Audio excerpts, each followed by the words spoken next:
Okay. Well, I'm here today because I'm the patriarch of the Orsinger family, descendants of Frederick Leo Orsinger. And you're here because you're the matriarch. Absolutely, that's more important than the Now patriarch. tell me how we're related. Are we? Come on, who was your dad? Lee Vincent Yeah. Orsinger. And who was my father? Your father was Fred. Yeah. What's the first thing you remember as a child?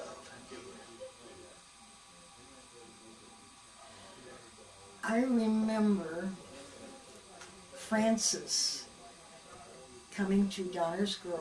Now, Francis is my oldest brother. Yeah, he's 12 years older than me. Yes, and he was pushing me around the garden in a wheelbarrow. Yeah. And I think Keith was in the wheelbarrow, or maybe you were. Yeah. Not when you were that age. What year were I you was born? You were born when? 1912. And Francis was born in 1909. Yes, and So you're 3, yeah. you're 5, 7, yeah. Yeah. And I fell in love with Francis, and I decided I was going to marry him. That was pretty early. Were you always a kind of precocious little girl? Oh yes, definitely. Yeah. Does that run in your family? I think so. Yeah. What do you remember best about your father? I think one of the things that I've always remembered is whenever he left the house, even if it was to go to the post office or to the grocery store, but even the post office, he would always kiss my mother.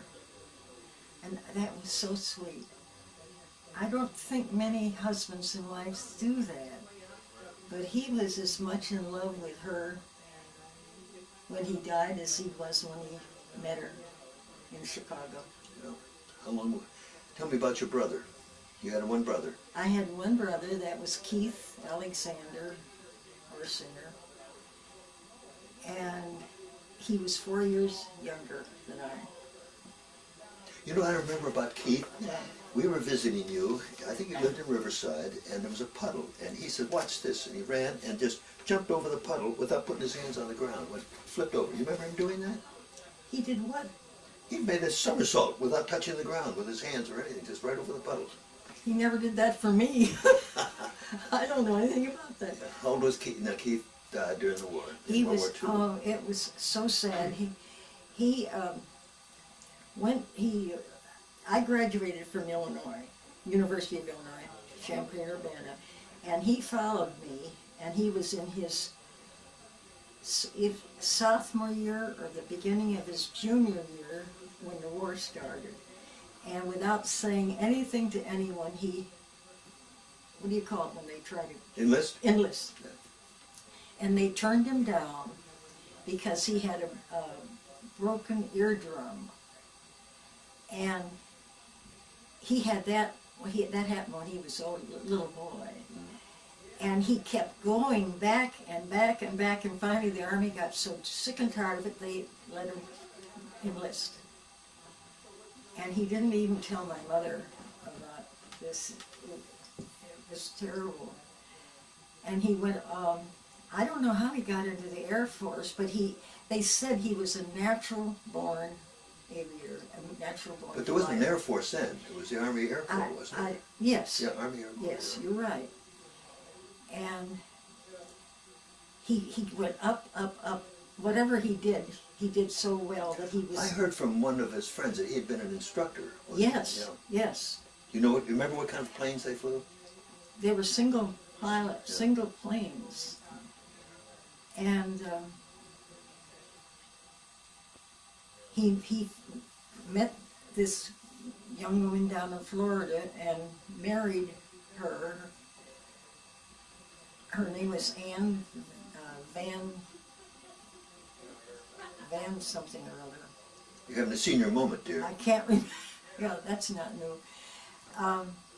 Anyway, they had a baby girl, and it was in the Army Air Hospital. And they knew that Keith was going to be sent overseas. And so he had the complete charge of that baby for about 4 weeks. diapered her, fed her, bathed her. It was wonderful. Her name was Jeanette Ann. And then he went overseas, and my husband John was already over in London. He was building airfields. He was an engineer. Army engineer. And they talked to each other over the phone, but they weren't able to see each other for some reason or other, because Keith was, in those days, remember this was many years ago, they didn't fly over.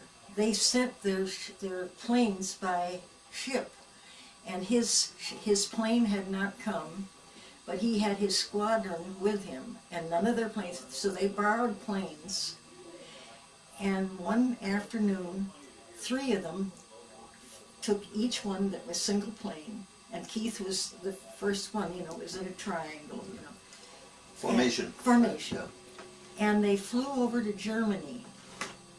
They were unarmed. It was just a reconnaissance. And some German planes, armed planes, saw them and swooped down on them and started shooting at them. And Keith, being the leader, said to his men, "Get back to London, to the base." And they saw him go like this twirling, and they said he was so good at that. They thought it was artificial, but he had been hit. And he was killed right then and there. Hadn't been in action at all. And we got the message that he was missing in action. So for 2 or 3, 4 years, it was always missing in action, missing in action. And my first trip to Europe was right after the war. So I wrote to the Army Air Force, and I said that I was going to Europe, and I wanted them to open up the records. And it took them about almost 6 months, and all of a sudden they said, "We have found your brother, and he is buried in Rock Island, Illinois." Well, I've been to 71 countries. I've been to Italy 6 times. I've been to Greece 6 times. My favorite city in all the world is Florence. I think my favorite country is Greece. Greece. Yeah. Tell us about that time you were recently in Greece. What were you doing there then? That's what I want you to talk about. Teaching. Oh, well, I've been teaching. I taught in Poland. I taught in Poland for 6 weeks, and I chose Poland because it was a country I had never been to. What were you teaching? In the morning in Poland, well, I was in 2 different groups. In the morning, we were teaching in, a nursery, like a nursery school. And in the afternoon, I was teaching in the police department. This was language. Yes. Yeah, you were teaching English. Conversational English. Yeah. Mm-hmm. And in the afternoon, I was teaching in the police station, and the police car with a chauffeur would come we lived in a big home. Mm-hmm. There was 18 of us, and I kept waiting, and the fellow didn't speak any English, and I kept trying to tell him I wanted him to put on the siren. He never would do it. Oh. That was a disappointment. That was Poland. That was in Poland. And where else? And In Greece, were you teaching English? oh yes, I seem to remember you telling me it was pretty hot when you were there. it was. Well, Vietnam is where it was hot. You went to Vietnam. That was, of all my trips, that was the best trip. Tell us a little bit about I that. loved it. I loved it. There were 16 of us, 8 men and 8 women, and 2 of them were couples. but none of us knew each other.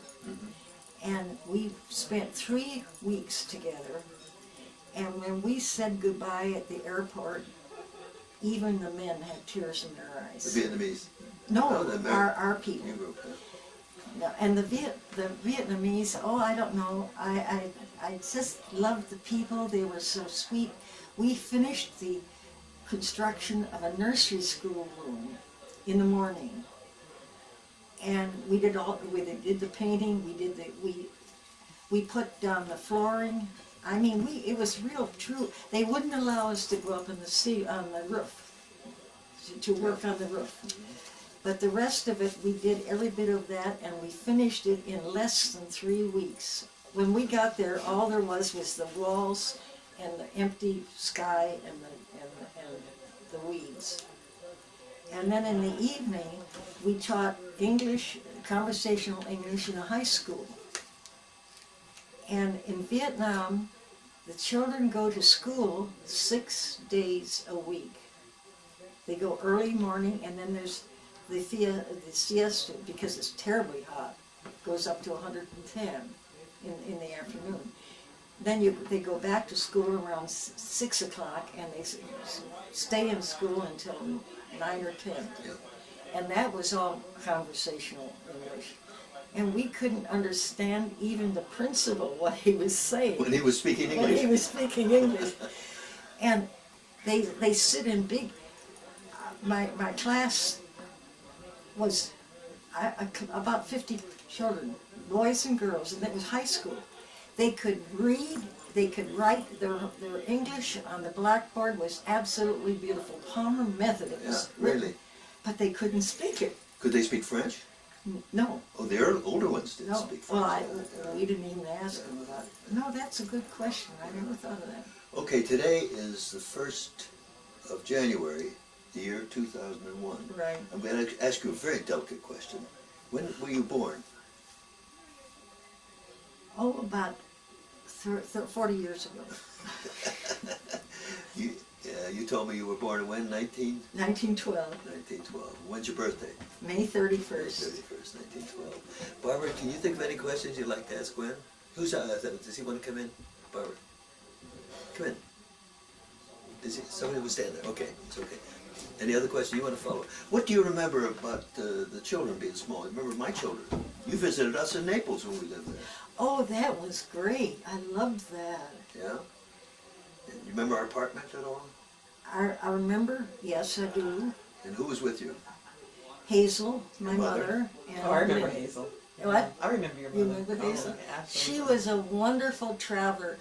I always bought a Volkswagen. I would buy a Volkswagen here in the United States, pay for it here, and then pick it up in Europe. Barbara, why don't you join us? Pull that chair over here. And Mine is on the bed. No, you want to be in the same plane. Yeah, that's okay. Yeah, okay. And my first Volkswagen was a little orange one with no gas gauge. You knew when it kind of chugged a little bit, you knew you had 1 more gallon, and then you had to get gas. And it had the little roof. I paid $1,100 for that. I bought it through AAA here in the United States. I didn't have enough money to buy I had enough money for the 3 months that I knew I was going to be gone. And I called Victor, and I said, Victor, I said, can I borrow $1,000? He said, sure. And he sent me a check for $1,000, and I bought the Volkswagen. I had never even sat in a Volkswagen at that point. Picked it up in Paris. The fellow drove me around the block, And that was it.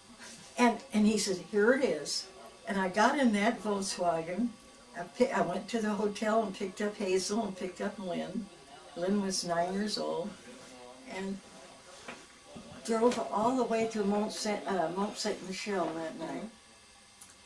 Never having even sat in a Volkswagen before. I loved that car. Was wonderful. It was. Then I drove it for 4 years. Sold it here in the United States for more than what I paid for it in Europe, or paid for it originally.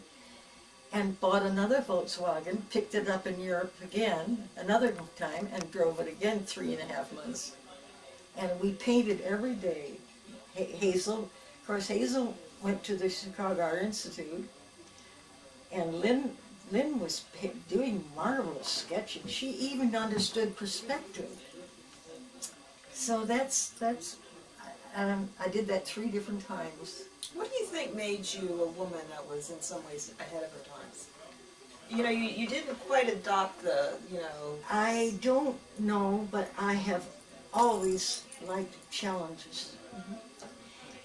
And I like danger. Sometime I'm going to jump for the parachute. I'm not kidding. I'm not going to tell Lynn, I'm not going to tell anyone, but I swear I'm going to do that before I die. Because I like danger, I guess. I don't know. I was a Montessori child, one of the first Montessori children in the United Interesting. States. I didn't know it went back that far. No, neither did I. Yeah. That was in Downers Grove, Illinois. There were only 2 Montessori schools in the whole United States at that time. And Montessori let a child do anything they wanted. If you wanted to sing, if you wanted to dance, if you wanted to draw, you did that. If you didn't like 2 and 2 equals 7, then that was all right too. As a result, I was the most horrible math person you ever saw. I still count on my fingers. I'm not kidding, I do. And over 10, you take your shoes off. Well, when I get up till 12 or 13, I take off my shoes. But I think that Montessori had a lot to do with it. We did things as Montessori children that many years ago that they didn't do. We were writing cursive writing, and it was a wonderful experience. I didn't see a classroom. I didn't see seats. I can still remember as if it was yesterday when I went into the first classroom that was in Berwyn, Illinois, and I saw kids sitting in rows in these funny little seats that had slanted covers and a little hole for an inkwell. And I couldn't believe what I was in shock. I can still remember that.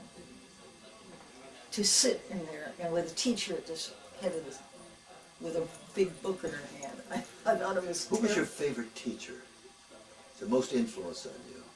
My favorite teacher was a woman in Riverside Brookfield High School. She was our English teacher, and in those days you were unmarried. All the teachers were old maids. And her name was Smith, Grace Ann Smith. People didn't like her because she was the ugliest little old thing, fat and squat and ugly. And inside she was so beautiful. And she made me love poetry and fine literature. She changed my whole life, and I ended up as a English major and graduated from Champaign-Urbana I have 2 masters. And the thing is, I never applied for a job. I never had to get a job. All of a sudden, I got a letter from the University of Illinois saying, Miss Orsinger, we have a job for you in Pekin, Illinois. You will be teaching in the Pekin High School, which had 13 English teachers on staff, and I was one of the 13. I never had to apply for it. The job was just given to me by the school because I had good grades. And when I came to school around Christmas holidays with a diamond on my hand, and I said I was going to be married in June, the principal called me into his office and he says, Miss Orsinger, we're very sorry we won't be able to renew your You can leave. contract next year because you're going to be married. And so all my study, all those masters, all the work I had done was lost. So I taught exactly 2 semesters. Yeah. But the whole world changed after World War II because then women could teach. Isn't that I so? wonder what the logic was behind that. I don't know. The men could be, Yeah. they could have been married 4 times with divorces, Right. you know, and it wouldn't make any difference. I don't know.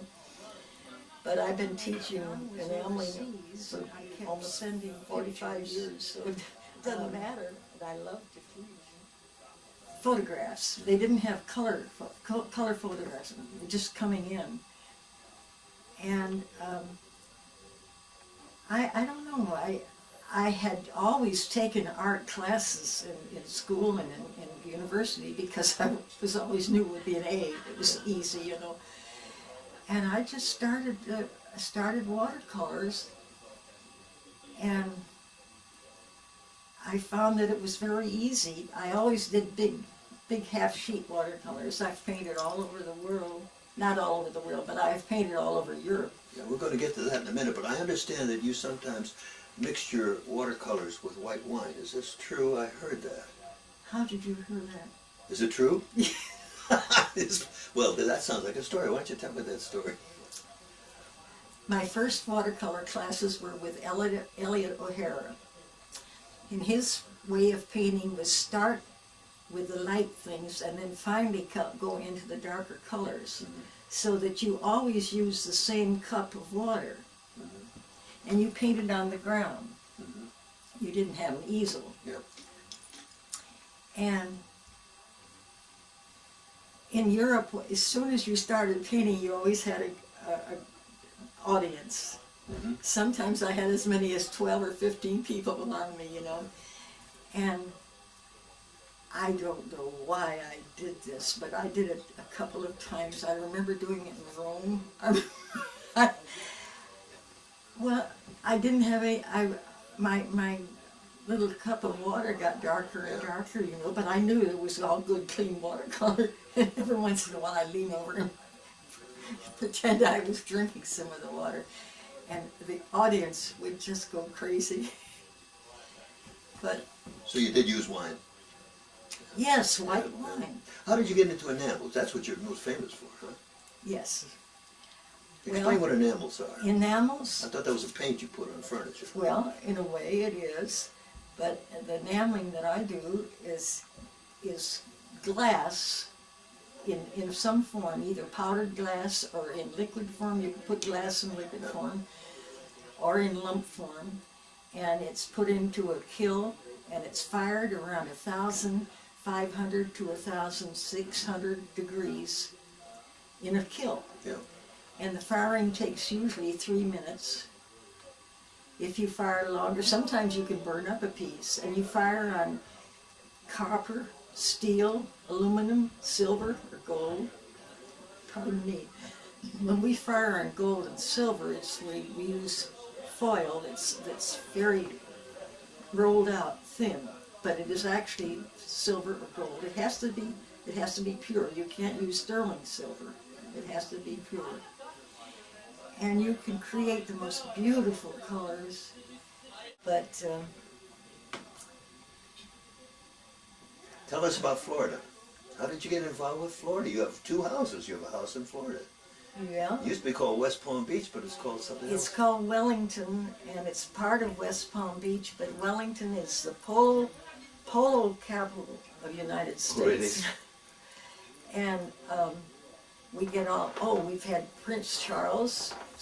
That's Three true. or four, and he's a lousy polo player. He really isn't very good. Oh, you took us to a polo game. Did I? We were down Did I? there. Yeah. Yeah, Polo match, yeah. yeah. Well, how I got into West Palm Beach, John was overseas, and I had income $225 a month. That was my entire income for myself and Warren as a little baby boy. And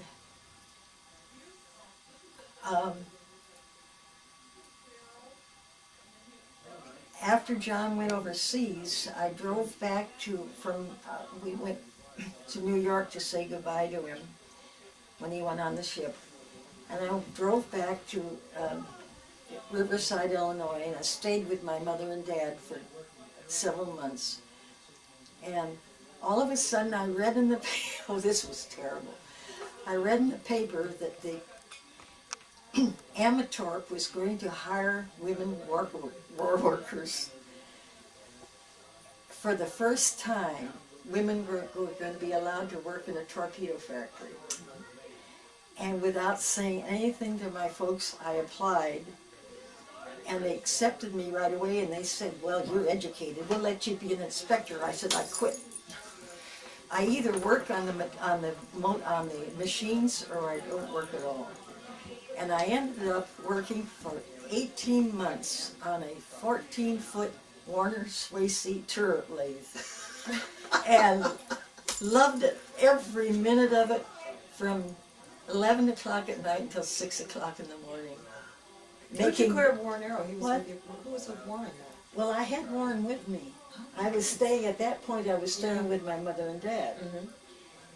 And all of a sudden, one morning, I said, I'll meet you at Marshall Fields in Oak Park after I get off of work. And we were going to do some shopping. And I remember walking toward Mother and Warren, and he was about 4 years old, 4.5 years old by that time. And all of a sudden, I didn't feel anything, and all of a sudden I fell down, and I fell in a faint. But part of me, I knew what was happening, but my body fainted. And that next day, my mother took me into Chicago to the doctor, and it was the same doctor that attended my birth. Wow. And he said, Gwen, you have to stop, you have to give up your job because you're on the border of pernicious anemia, and you have to stop right away. So I gave up my wonderful job on the turret lathe. What would you like to be best remembered for? You've done so many things. For the people I've taught. You really? Yeah. One of my students started with me, and I was teaching in Pittsburgh, and she studied with me. Her name is very well known in Canada. She has turned out to be the outstanding woman enamelist in all of Canada, and her things are $25,000 and $30,000. And she was your student? Well, she studied with a lot of other people, but I was her first teacher. And then another one was, in fact, the two of them were in the same class. And we were working on a great, big, huge kiln that had pipes underneath. What do you call these torches? Blow torches? Blow torches. Yeah. 14, Gas jets, 14 blow torches in a row. And the base was, probably 15 to 18 feet. And you would turn the thing, the torches could be moved back and forth. So this hand would move the torches. The torches were under your metal. Mm-hmm. It was open. That's your enamel. Everything was open. You move the enamel this That's to melt the glass powder. to melt the glass. And fuse it to the metal. And so this hand had to do this. You try it. You try this. And you only could do it twice. Yeah. And so both of these women were in that class, and we worked 1 week we started at 9 o'clock in the morning, and we worked until about we stopped for lunch and stopped for dinner. We worked until 10 o'clock at night. And then the second week we worked Monday, Tuesday, and Wednesday. So there was 5, 6, 7, 8 days. And this second woman ended up doing murals that are 15 feet long. I mean, I don't know, her work is absolutely beautiful, thousands of dollars worth. Mine, I'm lucky if I sell something for $400 or $500, but it's wonderful. Barbara, I showed her today an enamel we have of the iris that hangs in the bathroom upstairs. I couldn't remember it. She couldn't believe she had done it. I couldn't look, I can't remember that at all. I remember how you were set up in the basement in McLean, your house. You had a Yeah, kiln in it. yeah. Oh, yeah, I remember watching. Yeah. But I'm not doing anything like that. I'm blind in this eye. And this eye is going fast. But you're still going to drive to Florida. What? I Oh. Can you think of any other questions? No. No, I can see distance. I can see these handsome fellas. Let's say one last thing about your father. I remember him as a great magician. Oh, yes. He was great with cards. He was had big wonderful. hands. When my son Mike comes, let's see your hands on you guys. Yeah, Look at his hand. Yeah, not like your father's, huh? Yeah. You were looking at the Oh, horse of your look boys, at, yeah. he's got 2 hands in one. But her father was so clever with card Let me tricks. see that. Because look at my big hands. Yeah. That's amazing. Well, we think we'll conclude this and join the party again, shall we? Oh, yes. Okay. That's great. Anything else you want to ask, Mark? No. Yeah. Thank you. Thank you.